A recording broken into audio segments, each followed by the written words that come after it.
ఒక రామయ్య అనే వ్యాపారి ఉండేవాడు. అతను ఉప్పు వ్యాపారం చేస్తూ ఉండేవాడు. తన వ్యాపారం కోసం అతడు ఒక గాడిదను కొన్నాడు.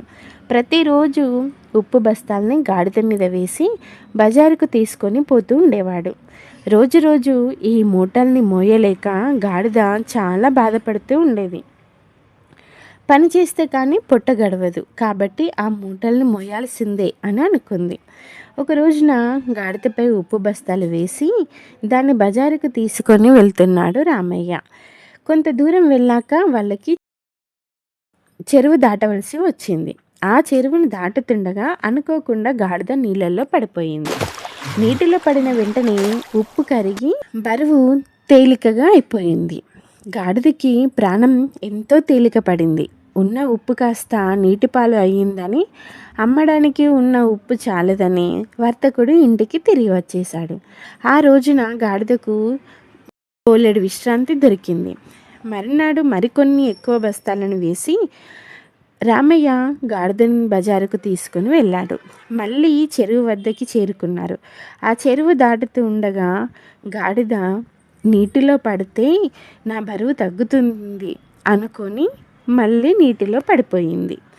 బస్తాల్లోని ఉప్పంతా నీటిలో కరిగిపోయింది. అప్పుడు వర్తకుడు ఇది కావాలనే నీళ్ళల్లో పడిందన్నమాట అని గ్రహించి దాన్ని ఏమీ అనకుండా కొట్టకుండా ఇంటికి తోలుకొని పోయాడు. గాడిదకు బుద్ధి చెప్పాలనుకున్నాడు రామయ్య. మర్నాడు ప్రొద్దున్నే 4 బస్తాల బరువును దానిపైన వేసి బజారుకు తీసుకువెళ్ళాడు. మళ్ళీ దారిలో చెరువు రావడం, చెరువు దాటుతుండగా మళ్ళీ కావాలనే గాడిద నీటిలోకి పడిపోయింది. నీటిలోకి పడిపోగానే బరువు తేలిక పడుతుంది అనుకుంది. బస్తాల్లో ఉన్నది ఉప్పు కాదు, దూది కట్టెలు. నీటితో తడిసి అవి బరువెక్కిపోయాయి. గాడిద లేవలేక ములుగుతూ ఉంది. గాడిదను చూసి జాలిపడి రామయ్య కొన్ని బస్తాలను తీసేశాడు.